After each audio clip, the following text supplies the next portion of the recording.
दोस्तों सब्सक्राइब करें और इस बेल आइकन को दबाएं और पाएं वीडियो सबसे पहले। इतिहास साक्षी है कि युग यदि साधारण व्यक्तियों को प्रभावित करता है तो विशेष व्यक्तियों से प्रभावित भी होता है। महान समाज सेवी पंडित दिनेश मिश्र के निधन से शिवहर जिले में जो शून्य उत्पन्न हुआ वह अपूरणीय है। ऐसे देवता सदृश महान पुरुष के निधन से ऐसा लग रहा है जैसे सघन छांव का वट वृक्ष भरभरा कर गिर गया है और समूचा समाज जेठ की दोपहरी में छाया विहीन होकर चिलचिलाती धूप में एकांकी खड़े रह गए हैं।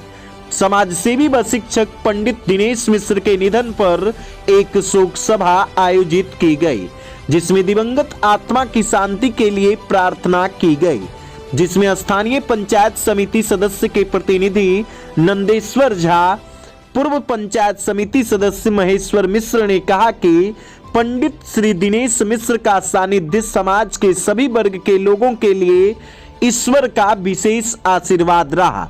उनका व्यक्तित्व इतना बड़ा था कि उनके समीप बैठने वाले लोगों को एक अपनत्व सा भाव स्वतः स्फुर्त हो जाता था, कभी भी पराया महसूस नहीं हो पाता था और स्वभाव इतना मृदुल, हंसमुख, मिलनसार कि छोटा से छोटा व्यक्ति भी उनके समीप बैठकर गर्व अनुभव करता था।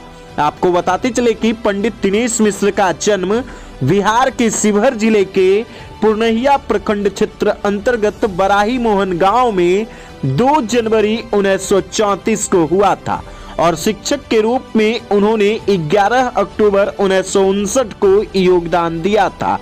अपने 3 भाइयों में सबसे बड़े श्री मिश्र थे और पूरे क्षेत्र में आज भी सामाजिक परिवार के नाम से इनका परिवार शान से लिया जाता है, क्योंकि आज तक तीनों भाइयों में अथाह प्रेम है और सभी एक साथ हैं। आपको बताते चले कि श्री दिनेश मिश्र कैथी लिपि, मिथिलाक्षर, संस्कृत, उर्दू भाषा, विशेषकर ज्योतिष कर्मकांड के मूर्धन्य विद्वान थे।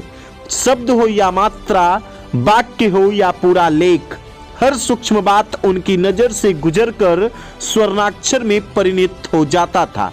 एक शिक्षक के रूप में याद करते हुए उनके छात्रों से अक्सर सुनने को मिल जाता है कि विद्यालय में उनकी उपस्थिति मात्र से सारा वातावरण सकारात्मक ऊर्जा से आच्छादित हो जाता था। छात्र किसी भी तरह की परेशानी में दिखे तो उसके सिर पर हाथ रखकर यह कहना, क्या हुआ बेटा, कोई परेशानी है? अच्छा, एकांत में आकर मुझे बताओ। उनकी यह संवाद शैली अंत तक कायम रहे। वर्तमान युग में बेरोजगार नवयुवकों में आशा की किरण संचार करने की उनमें अद्भुत कला थी। कोई डिप्रेशन में हो तो यह अपने विलक्षण वाक्पटुता, ओजस्वी वाणी, प्रखर बुद्धि से क्षण में तनाव को दूर कर देते थे। नेहरू जी, शास्त्री जी, इंदिरा जी के समय तक ये सक्रिय राजनीति में रहे। इंदिरा जी के द्वारा आपातकाल लागू किए जाने के बाद ये धीरे धीरे सक्रिय राजनीति से दूर हो गए।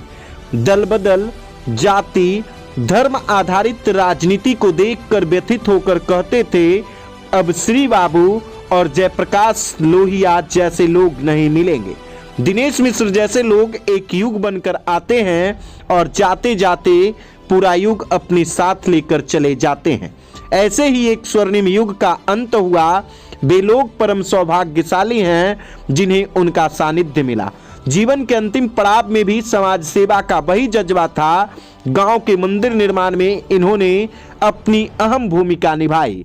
साथ ही साथ पिछले वर्ष 2021 में इन्होंने अपने पैतृक गांव बराही मोहन में भागवत कथा का भी आयोजन कराया।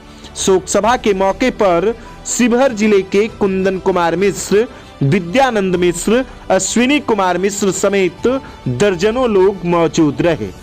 दोस्तों सब्सक्राइब करें और इस बेल आइकन को दबाएं और पाएं वीडियो